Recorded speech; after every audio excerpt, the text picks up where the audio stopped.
The Pale Citadel was old, older than most of the species that used it. It hung in the dark of space like a great silver eye, circling a star that had long since begun to die. Its corridors were wide enough for creatures of every size and shape, and its chambers were filled with the soft hum of translation machines that turned 1,000 alien tongues into something everyone could understand. Today, the central hall was full. Representatives from over 40 spacefaring civilizations had gathered in the great curved amphitheater at the heart of the station. They sat in rising tiers that wrapped around a single open floor, the speaking circle. Some of them breathed oxygen, some breathed methane, a few didn't breathe at all, but all of them had come for the same reason: humanity. Ambassador Vorath of the Keth Dominion stood at the center of the speaking circle. He was tall, nearly 3 meters, with a hard black shell that covered most of his body, and a cluster of dark, unblinking eyes set deep into his narrow face. His species had been part of the Galactic Council for over 6,000 years. They had seen younger races come and go. They had watched civilizations rise and burn and be forgotten. Vorath carried that weight in the way he moved, slow and deliberate, like a creature that had never once needed to rush. He raised one long, segmented arm, and the chamber fell silent. "We are here," he said, his voice clicking through the translator in a flat, measured tone, "to discuss the species known as humans. Designation: Sol 3 primates. Homeworld: Earth. They achieved faster-than-light travel 14 standard cycles ago, and have since established 11 colony settlements across 3 star systems." A holographic display flickered to life above the speaking circle. It showed a rotating image of Earth, blue and green and white, wrapped in a thin skin of atmosphere. Beautiful in its way, fragile. Vorath continued. He listed the facts about humanity the way someone might describe an animal found in the wild. Humans were small. Their average lifespan was laughably short by galactic standards, barely a century, and most of them didn't even reach that. They had no natural armor, no venom, no claws worth mentioning. They couldn't regenerate lost limbs. They couldn't survive in vacuum. They had no telepathic ability, no bioelectric field, no sonic weapon hidden in their throats. They were, by every measurable standard the Council used, one of the most physically unremarkable species ever to leave their home planet. Their world was no better. Earth sat in a volatile region of its solar system. It was shaken by earthquakes, battered by storms, scorched by wildfires, and frozen by ice ages. Its oceans were filled with predators. Its land was covered in creatures that could kill a human in dozens of different ways. By all logic, the species should not have survived long enough to build fire, let alone starships. And yet here they were. A ripple of quiet amusement passed through the chamber. Several delegates exchanged glances. The Moravan delegate, a creature that looked like a 6-limbed bear wrapped in silver fur, let out a low rumble that the translator rendered as a polite laugh. Vorath waited for the chamber to settle, then spoke again. "It is the recommendation of the Assessment Committee that humanity be classified as a protected species under Section 9 of the Galactic Charter. They will be placed under the guardianship of the Lyrathi Collective, who have generously offered to oversee their development and ensure their safety." In the upper tiers, the Lyrathi delegate dipped her smooth, wet head in acknowledgement. The Lyrathi were an amphibian species, graceful, patient, and deeply committed to what they called the duty of care. They had sheltered 6 younger races over the centuries, guiding them gently away from conflict and toward what the Lyrathi considered more noble pursuits: art, philosophy, agriculture, quiet, harmless things. Vorath laid out the terms. A Lyrathi protection fleet would be sent to Earth's solar system. Human military development would be gradually scaled back under Council supervision. Weapons research would be redirected. Colony expansion would be managed and monitored. Humanity would be given time to grow, but only in directions the Council approved. The vote was called. 43 species, 43 votes in favor, not a single voice of dissent. It was done in less than 10 minutes. In the far corner of the observation gallery, behind a low railing that separated the public seats from the main chamber, a woman stood alone. She wore the dark blue uniform of the United Earth Defense Corps, neat and pressed, with a silver bar on each shoulder that marked her rank. Her name was Nyla Voss, and she was the highest-ranking human military officer within 4 star systems. She was 41 years old. Her dark hair was cut short and streaked with early gray. Her face was calm. Her hands were still. She had listened to every word, without moving, without reacting, without so much as a shift in her breathing. She had expected this. She had told her superiors back on Earth that the Council would try to cage humanity with kindness, and she had been right. But knowing it was coming, and hearing it spoken aloud in a room full of creatures who thought they were doing her people a favor, that was something different. She waited until the chamber began to empty, then walked to the edge of the speaking circle and raised her hand. "I would like to address the Council," she said. His cluster of eyes turned toward her, and for a moment there was something in his expression that might have been surprise, or perhaps just the mild curiosity of someone watching a small animal do something unexpected. "The floor is open," he said. "You may speak." A few delegates who had already begun to leave stopped and turned back. Others settled into their seats with the look of people who expected to be briefly entertained. Nyla stepped into the speaking circle. She was the smallest person in the room by a wide margin. The ceiling arched high above her. The tiers of alien faces stretched out in every direction. She clasped her hands behind her back and looked up at the Council. "Thank you," she said. "I appreciate the Council's concern for my species, truly. But before we accept your generous offer, I have one question." She paused. The translation machines hummed softly. "You say humans need protection," she said. "I'd like to know, from whom?" The chamber went very quiet. The silence in the Council chamber lasted 5 full seconds. That doesn't sound like much, but in a room full of over 40 alien species, each one older and more powerful than the last, 5 seconds of pure silence was a long time. Nyla stood in the center of the speaking circle, with her hands behind her back, and waited. She was in no hurry. Ambassador Vorath was the first to respond. His dark eyes shifted across his narrow face, and his translator clicked softly before his words came through. "Commander Voss," he said, "the galaxy is not a gentle place. There are many threats that a species as young and as limited as yours would be unable to face alone." He raised one segmented arm and gestured to the holographic display above the circle. Images appeared, blurry, violent, taken from sensor logs and battlefield recordings. Braid raider ships tearing through a convoy. The hollow swarm consuming an orbital station like a living fog. Vryn warlord fleets burning a colony world until its atmosphere glowed orange. "The Dry Ye Raiders," Vorath said. "Ruthless.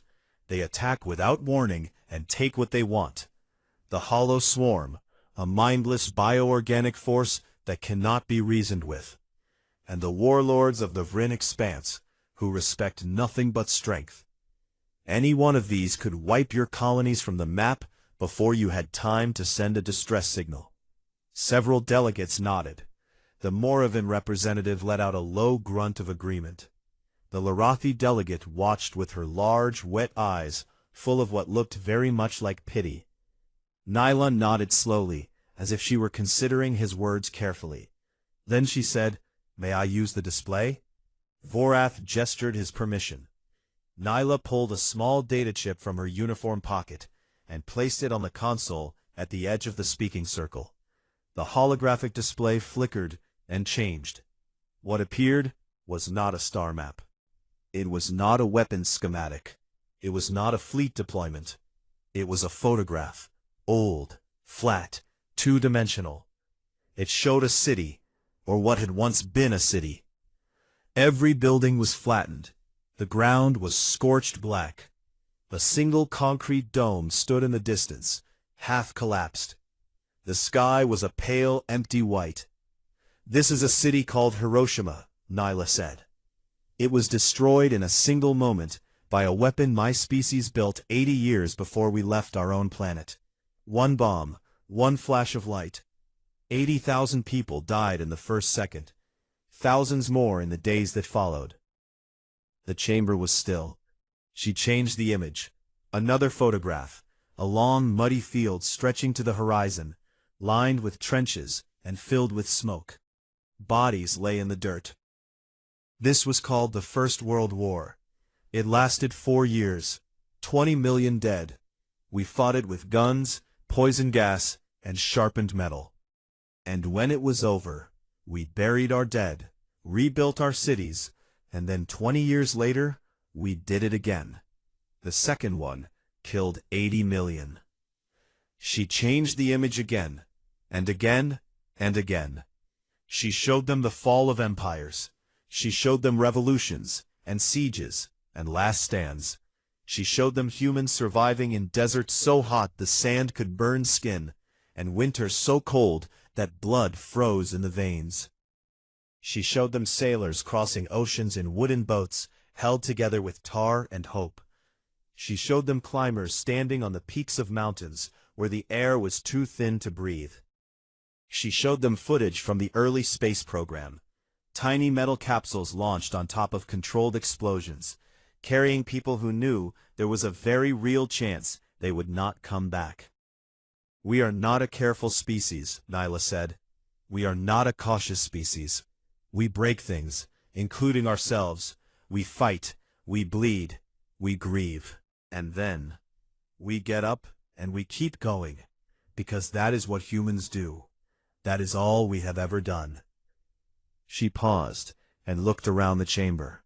The amusement was gone from every face. The Moravian delegate had gone very still. The Larathi representative's gills were fluttering in a rapid, uneven rhythm that Nyla had been told meant deep distress. Vorath's antenna had gone rigid. He said nothing. Nyla pulled up one final file. It was a military report, stamped with the seal of the United Earth Defense Corps. 6 months ago, she said, a Drage raider fleet attacked one of our colony ships, the Carolina. She was a transport vessel, carrying 900 civilians and a crew of 65. She had light armor and a small escort of 2 gunships. The holographic display showed the sensor logs. 12 Drage raider ships dropping out of faster than light, weapons hot, moving in attack formation. The colony ship was slow and heavy, built for distance, not for war.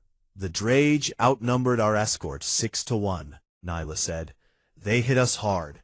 We lost 1 gunship in the first 90 seconds. She let the recording play. The council watched as the remaining human ships moved, not away, but toward the raiders.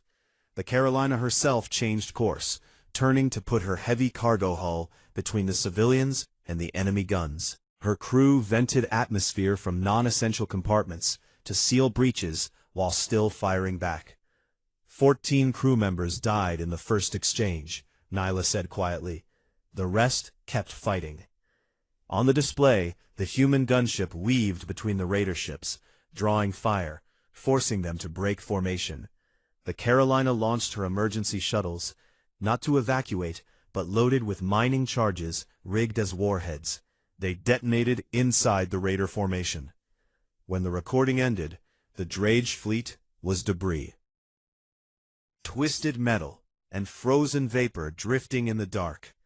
The nearest Larathi patrol arrived 3 hours later, Nyla said. They found the Carolina still on course. Her crew had sealed the hull breaches, treated their wounded, and held a service for their dead. They did not call for help. They did not run. She turned off the display, and the chamber fell into its natural dim light. You listed 3 threats, she said. The Drage, the Hollow Swarm, and the Vryn warlords. We have already met the Drage. They will not trouble that shipping lane again. She looked at Vorath. She looked at the Lyrathi delegate. She looked up at the rows and rows of ancient, powerful species who had just voted to put her people in a cage. So I ask again, she said. You say we need protection. From whom, exactly? Because the galaxy has been trying to kill us since we crawled out of the ocean, and we are still here. She stepped back from the console, clasped her hands behind her back, and waited. Nobody laughed this time.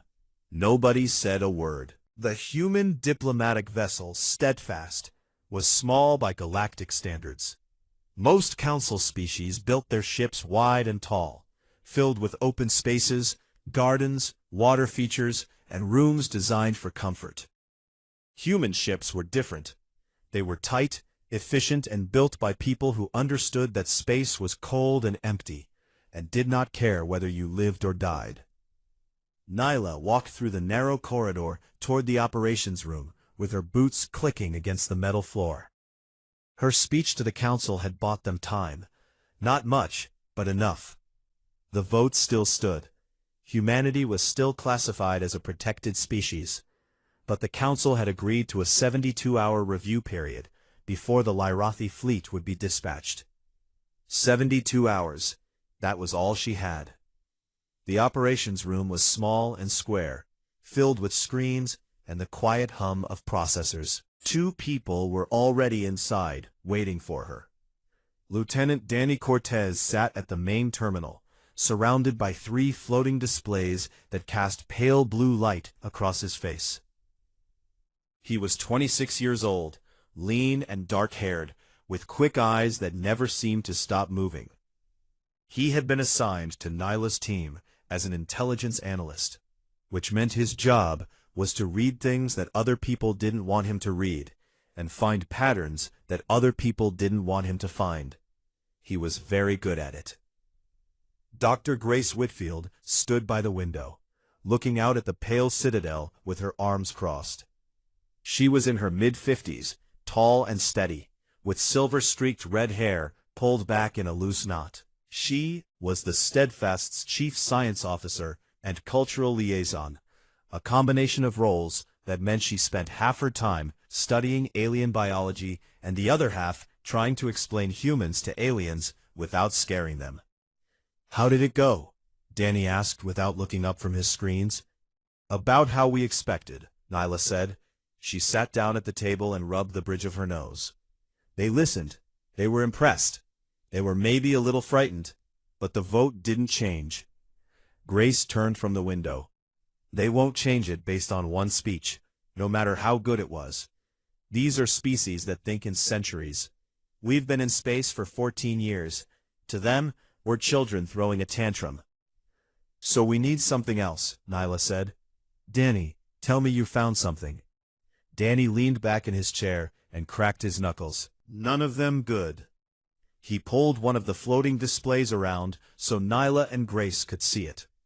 It showed a list of species names, dozens of them, with dates and status markers next to each one. "I've been going through the Council's public archive," he said.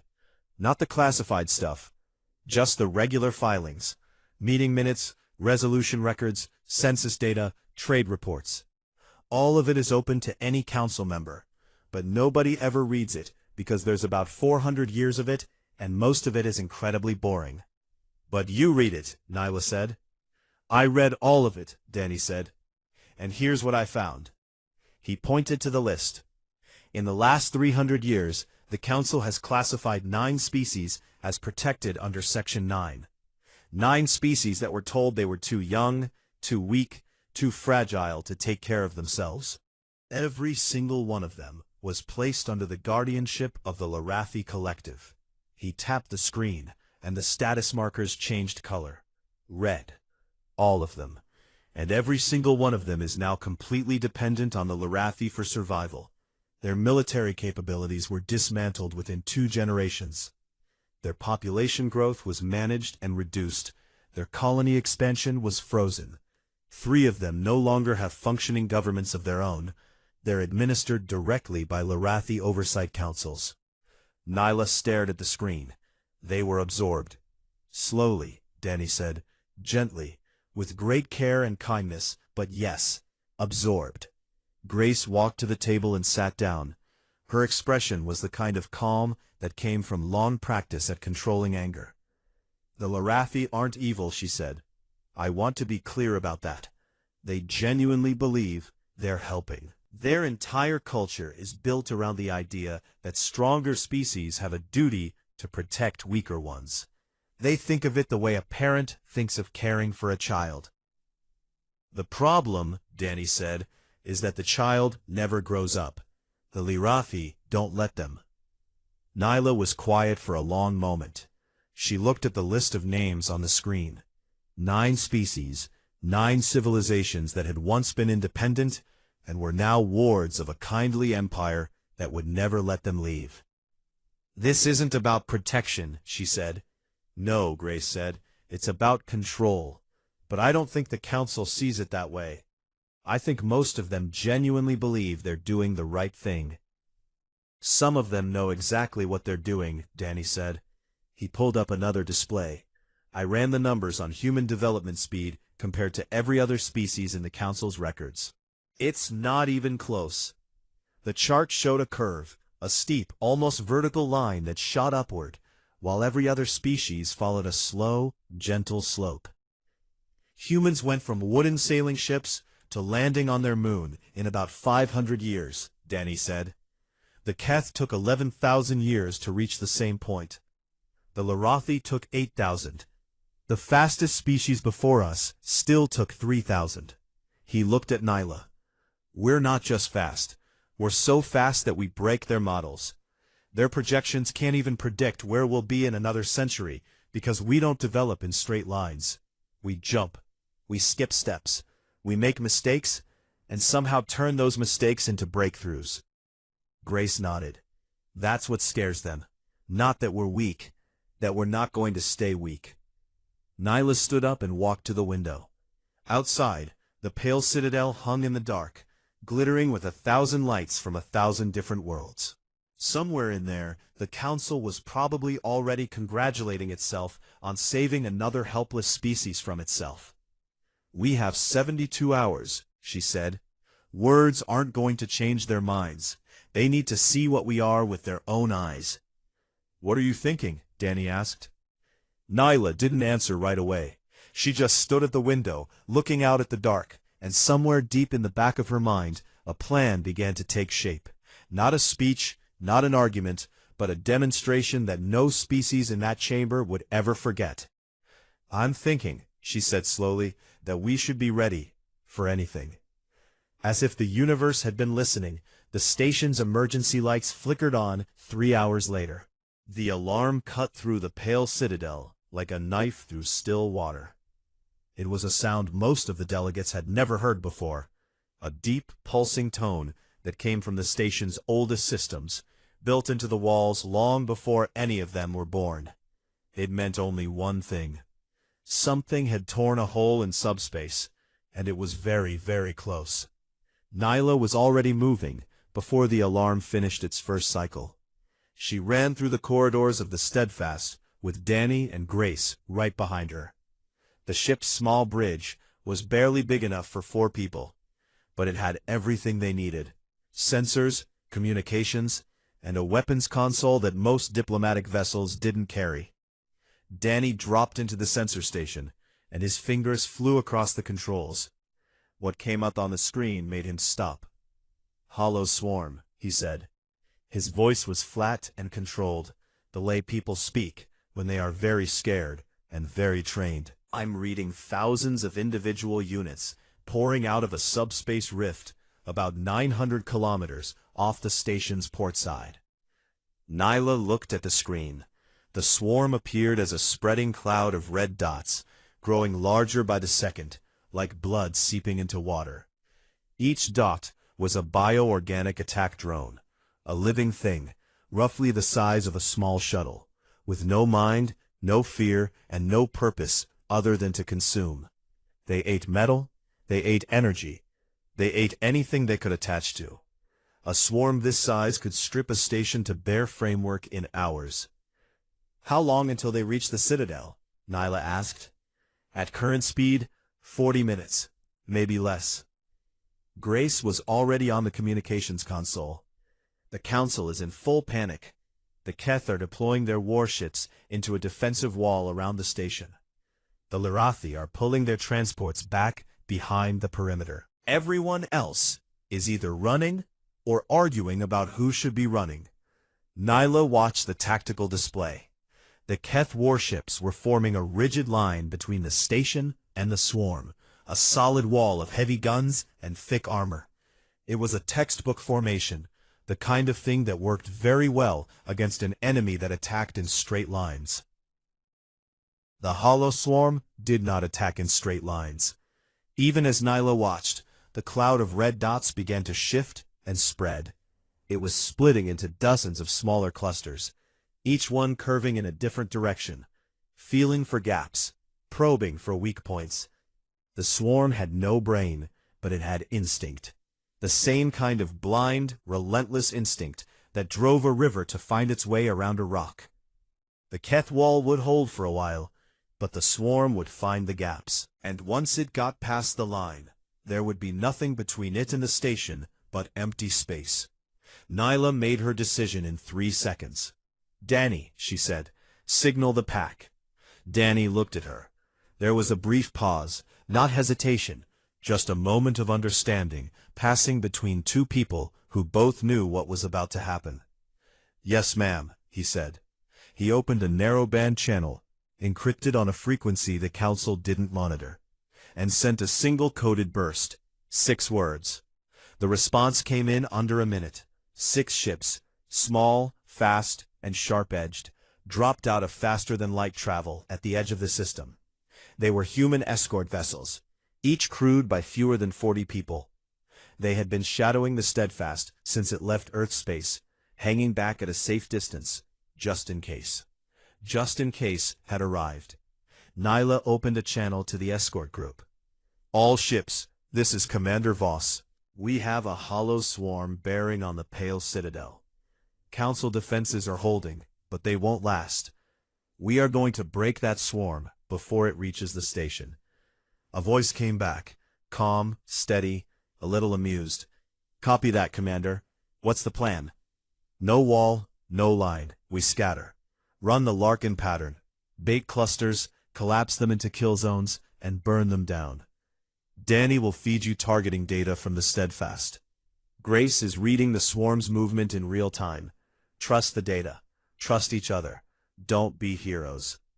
A brief silence, and then, "Understood. Let's go hunting."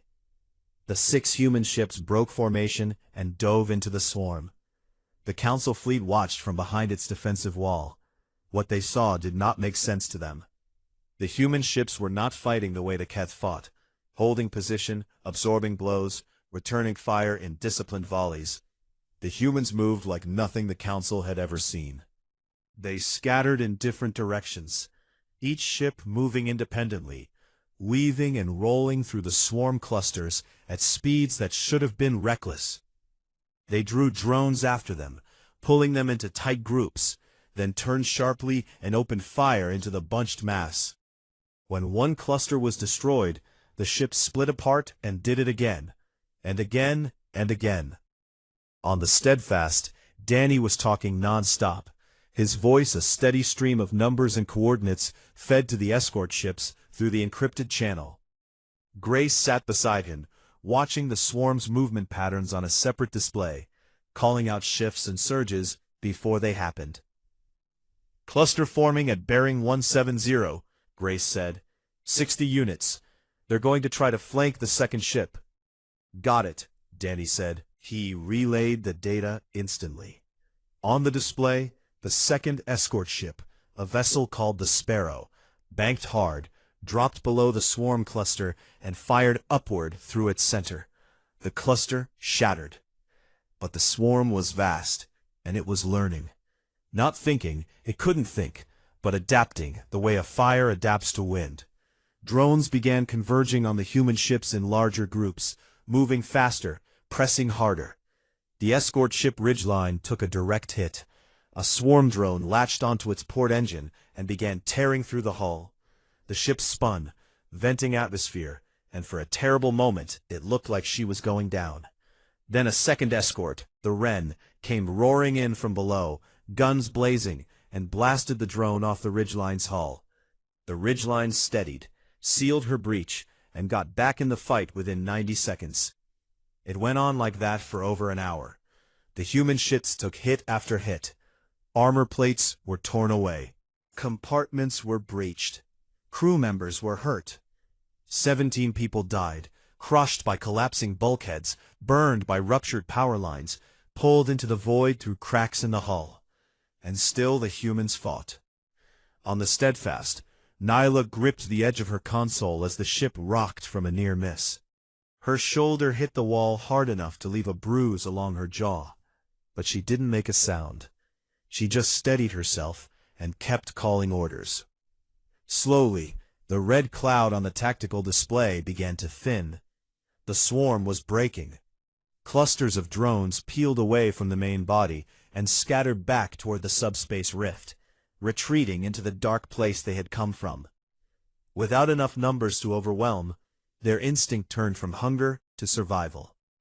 In 87 minutes, it was over. The last drones vanished into the rift, and the rift collapsed behind them. The space around the pale citadel was filled with debris, fragments of swarm drones drifting in the dark like the remains of a shattered hive. The 6 human ships regrouped. 2 of them were badly damaged, trailing sparks and vapor. All of them were scarred, but all of them were still flying.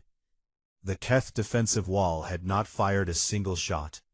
The Larathi transports had not moved from behind the perimeter. The entire Council fleet, the combined military power of 43 spacefaring civilizations, had watched 6 small human ships do what they could not. On the bridge of the Steadfast, Danny leaned back in his chair and let out a long, slow breath. His hands were shaking. Grace pulled off her headset and pressed her palms against her eyes. Nyla stood at the viewport and looked out at the battered escort ships holding formation around the station. She thought about the 17 people who wouldn't be going home. She thought about their names and their faces, and she held each one in her mind for a moment before she let them go. Then she turned to Danny and said, "Get me a channel to the Council.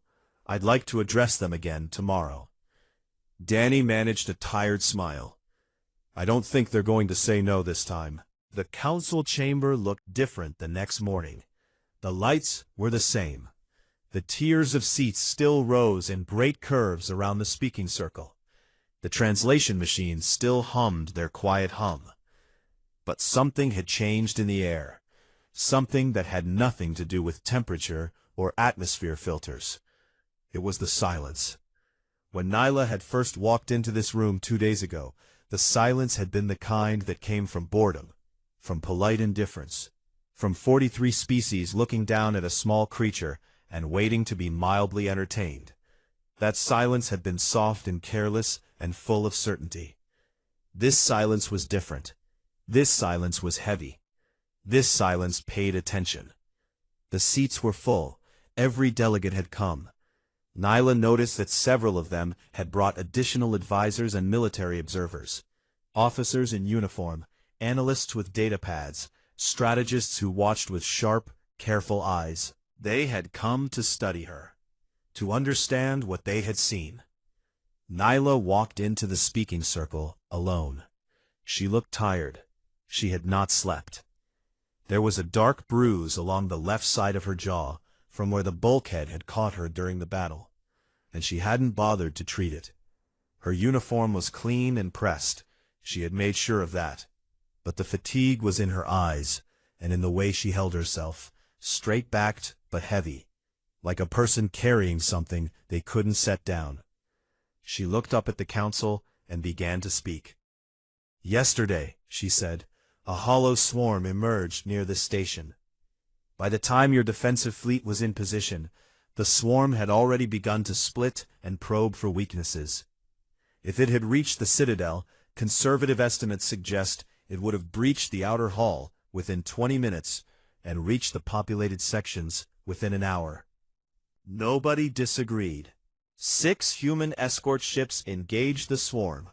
They were outnumbered by a factor that I'm not going to bother calculating, because the number would only make what happened sound more dramatic than it needs to be. They fought for 87 minutes. They broke the swarm. 2 of our ships sustained heavy damage. 17 of our people were killed. She said the number the way a person says something that hurts, clearly without flinching, because the dead deserve to have their numbers spoken plainly. Their names were read at a service aboard the Steadfast this morning. I will not share them with you, because they are ours.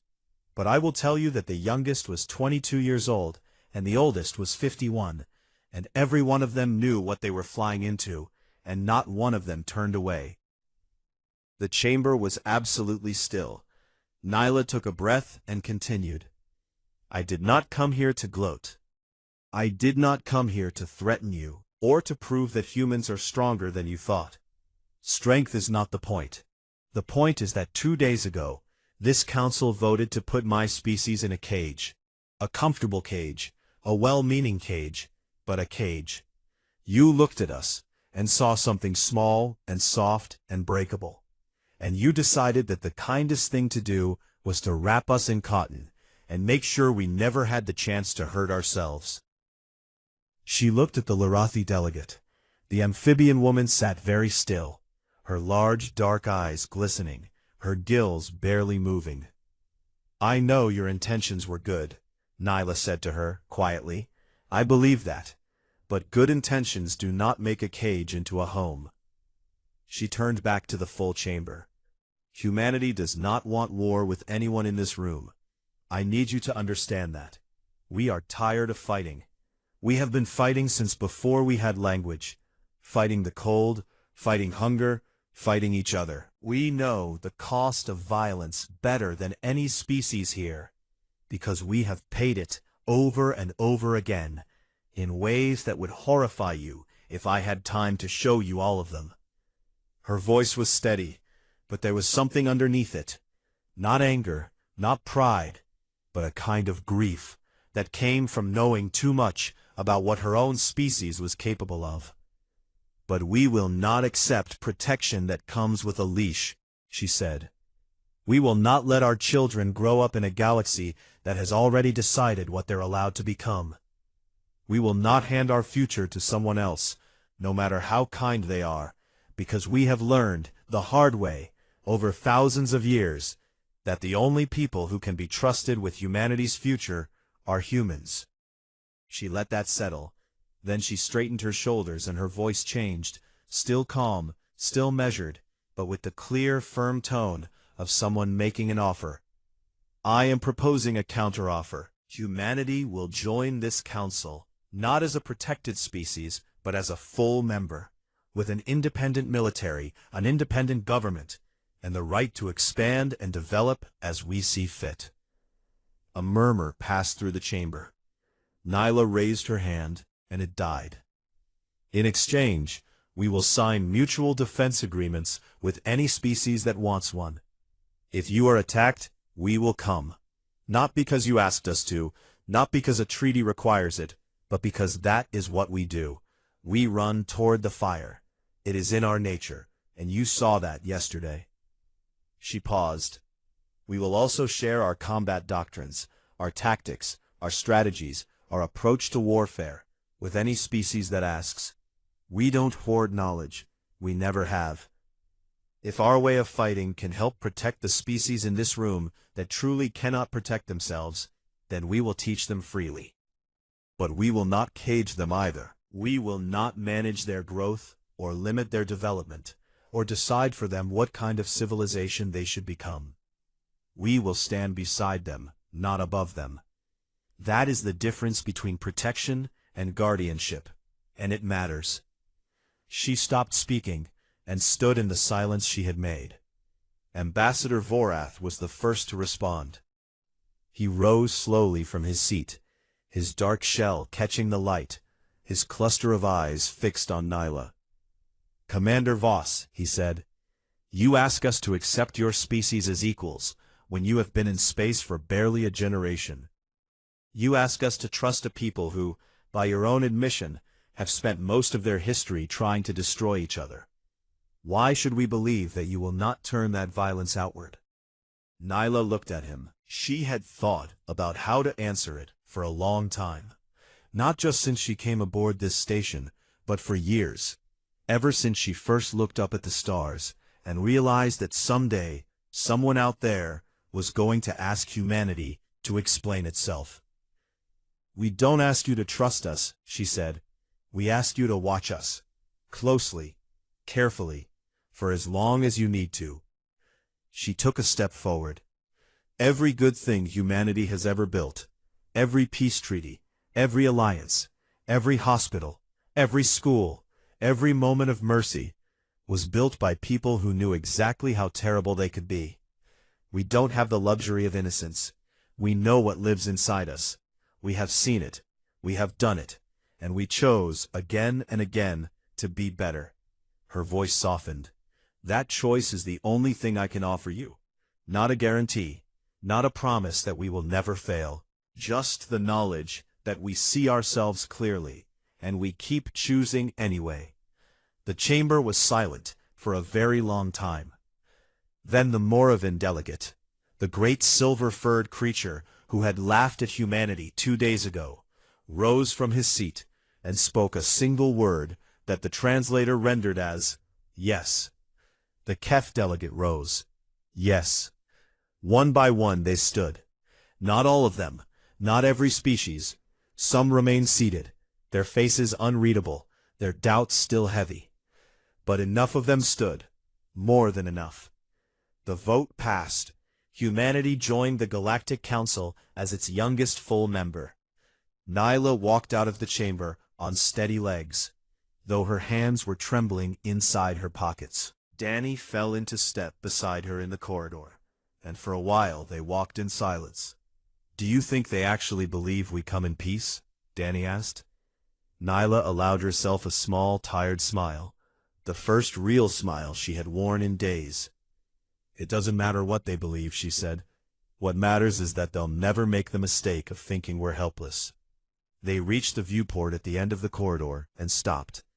Outside, the pale citadel turned slowly in the fading light of its dying star, and around it, like a ring of battered iron, the 6 human escort ships held formation, scarred, dented, patched together with emergency welds and stubborn determination. No one had asked them to leave. No one was going to. Grace was waiting for them at the airlock to the Steadfast. She had 2 cups of coffee in her hands. Real coffee, not the synthetic version, brewed from beans she had brought from Earth and guarded like treasure. She handed one to Nyla and one to Danny. "To the 17, Grace said quietly. "To the 17, Nyla said. They stood together in the corridor of their small battered ship, drinking coffee and looking out at a galaxy that had just learned something important about the strange, fragile, stubborn species from the little blue planet. Humans did not need protection, but the galaxy might need theirs.